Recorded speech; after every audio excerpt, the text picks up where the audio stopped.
আমাদের রব কে? আরো একটু জোরে বলেন না, আমাদের রব কে? এই কলিজার থেকে ডাক দেন, এই কলিজায় কেউ নাই, কেউ নাই। এই কলিজায় আমার সন্তান নাই, এই কলিজায় আমার সম্পদ নাই, এই কলিজায় আমার বিবি নাই, স্ত্রী নাই, এই কলিজায় কেউ নাই, আছে কে?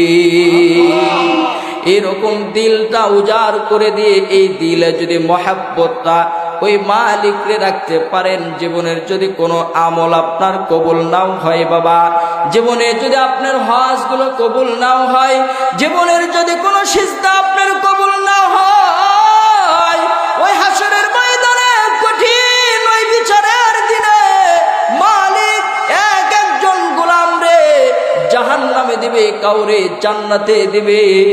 কিছু কিছু বান্দা পাইবে তার কোনো আমল খুঁজে পাবে না, জীবনের কোনো নামাজ পাবে না। ওই বান্দারে আল্লাহ তাআলা ডাক দিয়ে বলবে, এ বান্দা তুই কি জীবনে নামাজ পড়ো নাই? বলবে, ওগো মালিক না, আমি কোনোদিন নামাজ পড়ি নাই, কোনোদিন নামাজ পড়ি নাই। বলবে, তুমি কি কোনোদিন দান সদকা করো নাই? না আল্লাহ, আমি কোনোদিন দান সদকাও করি নাই। বলবে, তুমি কি কোনোদিন আমার নামের কোরআন যেটা আমি পাঠাইছি এই কোরআনকে তুমি পড়ো নাই? ওই বান্দা বলবে, ও দয়ার মালিক, আমার জন্মের পর থেকে ইন্তিকাল পর্যন্ত আজ পর্যন্ত আমার কোনো আমল আমি করি নাই। আল্লাহ এবং ওই বান্দা মাঝখানে চুপ হয়ে যাবে, কেউ আর কোনো কথা বলবে না। একটু পরে ওই বান্দা মালিকরে ডাক দিয়ে বলবে, ওগো দয়ার মালিক, ও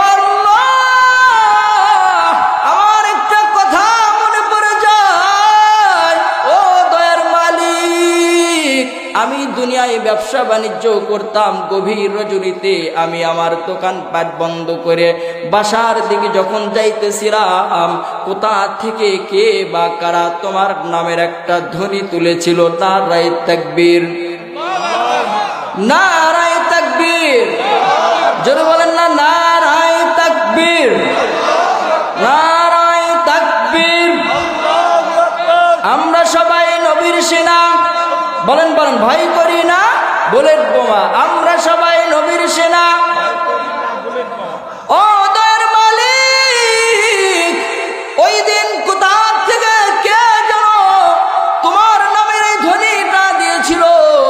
কিছুক্ষণ হইলেও আমি তোমার এই আল্লাহু আকবার, তোমার এই আল্লাহ নামটা আমি দাঁড়ায়া দাঁড়ায়া শুনতেছিলাম। আমার জীবনে এতটুকু মনে পড়ে, আমার জীবনের আমল মনে পড়ে।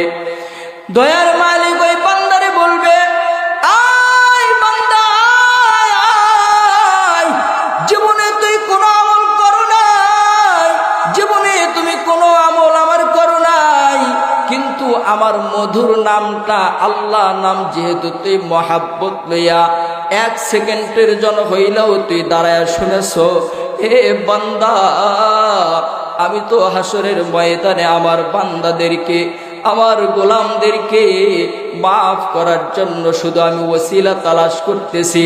আমার এই বান্দাটারে কেমনে মাফ করে দেওয়া যায়, কেমনে মাফ করে দেওয়া যায়। এ বান্দা, দুনিয়ার জমিনে তুই আমার সাথে নাফরমানি করতে পারো, দুনিয়ার জমিনে মালিকের কুদরতে পায়ে সিজদা দেওয়ার মতো কেউ নাই। কিছুক্ষণ পূর্বে ওই মসজিদ থেকে হাইয়া আলাস সালাহ, কথা বলেন, এখানে বলতেছে আসো নামাজের দিকে, আসো নামাজের দিকে, আসো কল্যাণের দিকে, আসো কল্যাণের দিকে। কোন বান্দা যদি এই ডাকটা শোনার পরে ওই কুদরতে পায়ে যা মসজিদে গিয়ে আল্লাহ তাআলার কুদরতে পায়ে সিজদা দিয়ে দেয়, আল্লাহ রাব্বুল আলামিন ওই বান্দা সিজদা দেওয়ার সাথে সাথে আল্লাহ তাআলার জোশ কেঁপে যায়, এত খুশি হয়ে যায়, ফেরেশতাদেরকে ডাক দেয়া বলে, ও ফেরেশতারা শোনো, আমার এই বান্দা সিজদা থেকে মাথা উঠাইতে দেরি, তার জীবনের সব গুনাহগুলো মাফ করতে আমি আল্লাহ দেরি করি না। জোরে কোন সুবহানাল্লাহ। মুসলমান ভাইরা আমার, ও গোবিন্দগঞ্জের মুসলমান, ও পদ্মার মা, কাম সুখের জন্য বলছি না কথাগুলো, হৃদয় থেকে শোনার জন্য বলছি, সুর দিয়ে মজা নিলে চলবে না। মজা কিন্তু সুর দিয়ে হয় না বাবা। যদি দিলের খোরাক মিটাইতে চান তাহলে আমল দিয়ে দিলের খোরাক মিটাইতে হবে। কথা বলেন ঠিক না ঠিক?